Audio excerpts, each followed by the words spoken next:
Hello and welcome to the daily brief, जहां हम markets की सबसे बड़ी स्टोरीज और ट्रेंड्स को सिंप्लीफाई करते हैं। मैं हूं आपका होस्ट कशिश कपूर। आज है December 6 फ्राइडे और आज मैं आपके लिए दो बड़ी स्टोरीज लेकर आया हूं। आप हमें स्पॉटिफाई, एप्पल पॉडकास्ट या किसी भी प्लेटफॉर्म पर सुन सकते हैं। और अगर आप पढ़ना प्रेफर करते हैं तो डेली अपडेट्स के लिए हमारी नो स्पैम न्यूज़लेटर को सब्सक्राइब कर लीजिए। सभी लिंक्स आपको शो नोट्स में मिल जाएंगे। तो चलिए शुरू करते हैं। सबसे पहले मैं बात करूंगा बैंकिंग सेक्टर के डेटा के बारे में, जिस वजह से शायद आरबीआई काफ़ी खुश हो जाए। और फिर मैं डिस्कस करूंगा क्विक कॉमर्स में हो रही काफ़ी नई डेवलपमेंट्स को। तो पहली स्टोरी पर चलते हैं। याद है जब आरबीआई चीफ ने अलर्ट किया था कि लोन्स डिपॉजिट से तेज ग्रो कर रहे हैं। ये बात इकोनॉमिस्ट्स, एनालिस्ट्स और मीडिया के बीच काफ़ी चर्चा का मुद्दा बन गई थी। और ऐसा होना फाइनेंशियल सिस्टम के लिए काफ़ी रिस्की होता है। लेकिन ये समझने के लिए कि ये सब कैसे हुआ, थोड़ा रिवाइंड करते हैं। कोविड के टाइम पे सब पैनिक मोड में चले गए थे। लोगों ने खर्चा करना बंद कर दिया था और ये समझने लायक बात भी है। लेकिन इंडिया जैसा देश जहां 60% जीडीपी लोगों के खर्चे पे डिपेंडेंट है, इकोनॉमी के लिए एक बहुत बड़ा झटका बन गई थी। इकोनॉमिक स्लो डाउन बहुत तेज हो गया था। अब इकोनॉमिक्स की टेक्स्ट बुक्स क्या कहती हैं ऐसी सिचुएशन में? इंटरेस्ट रेट्स को कम करो। जब पैसे उधार लेना सस्ता हो जाता है तो लोग लोन्स लेने और ज़्यादा खर्चा करने के लिए टेम्प्ट होते हैं। और ये काम किया। इकोनॉमी में रिकवरी के साइंस दिखने लगे इस पॉलिसी के कारण और कुछ सरकारी इनिशिएटिव्स की मदद से। लेकिन फिर इन्फ्लेशन की चिंता शुरू हो गई।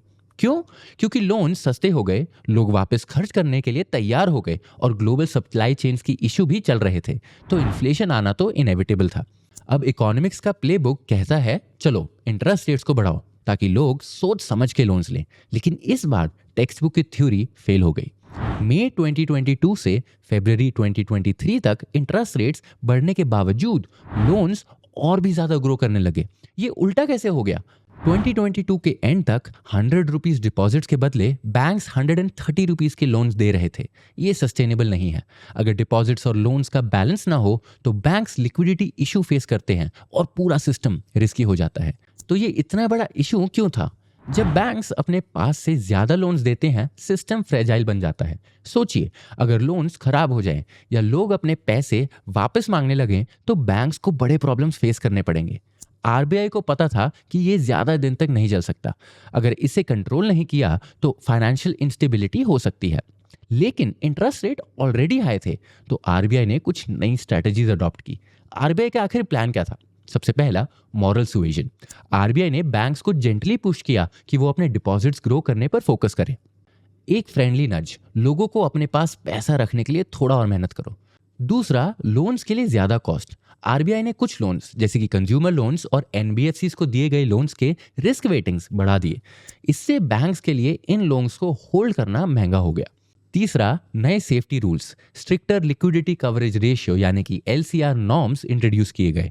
इससे बैंक्स को ज्यादा लिक्विड एसेट्स रखने की जरूरत है ताकि किसी भी कैश क्रंच का सामना किया जा सके। और चौथा, रिस्की लेंडिंग पर नजर। Retail unsecured loans, gold loans और माइक्रो फाइनेंस लेंडिंग एरियाज को फ्लैग किया गया और बैंक्स को इन पे कॉशियस होने के लिए कहा गया। हमने अपने पिछले कुछ एपिसोड्स में भी आरबीआई की कॉशियस पॉलिसीज के बारे में डिस्कस किया था। उसके लिए उन्हें वापस जाके आप चेक कर सकते हैं। इन स्टेप्स की वजह से क्रेडिट ग्रोथ स्लो होने लगी।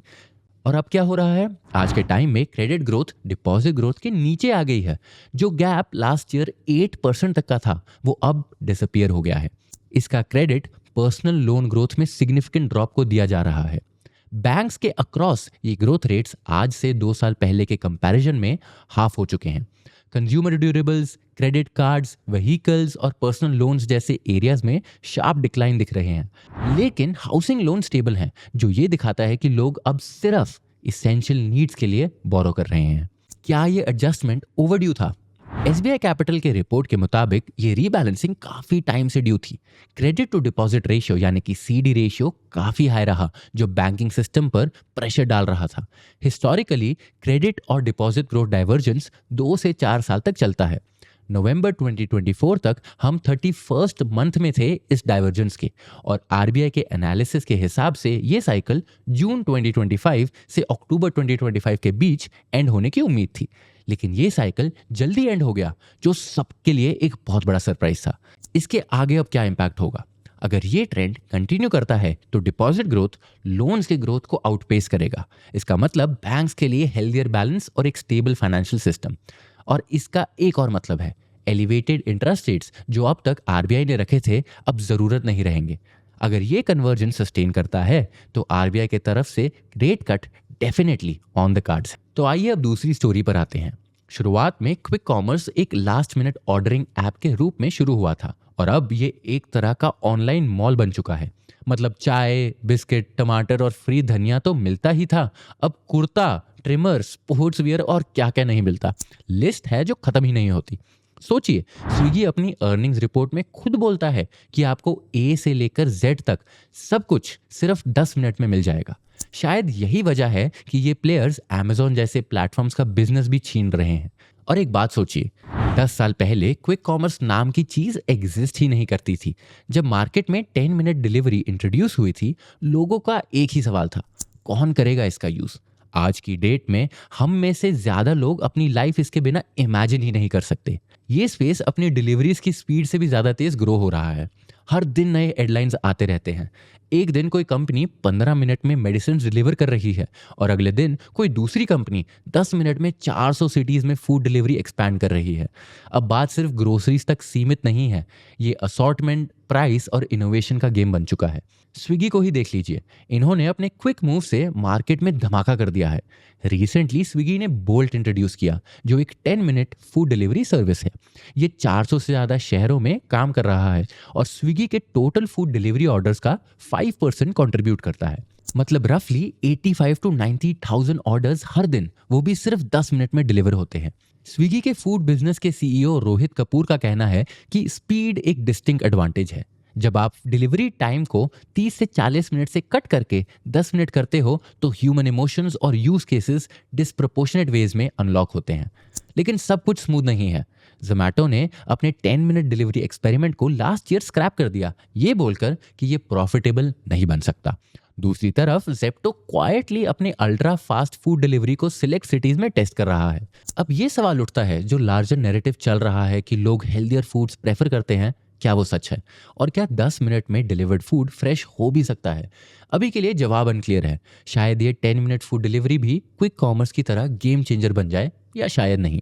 क्विक कॉमर्स की बात करें तो ये सिर्फ स्पीड का गेम नहीं रहा। स्विगीज इंस्टामार्ट ने अपने फोकस को वैरायटी की तरफ शिफ्ट कर दिया है। ये सिर्फ नए डार्क स्टोर्स ऐड नहीं कर रहे, बल्कि उन्हें स्केल करके मेगा पॉड्स बना रहे हैं। ये मैसिव वेयरहाउसेस जो 8,000 to 10,000 स्क्वायर फीट के होते हैं, 50,000 SKUs स्टोर करते हैं।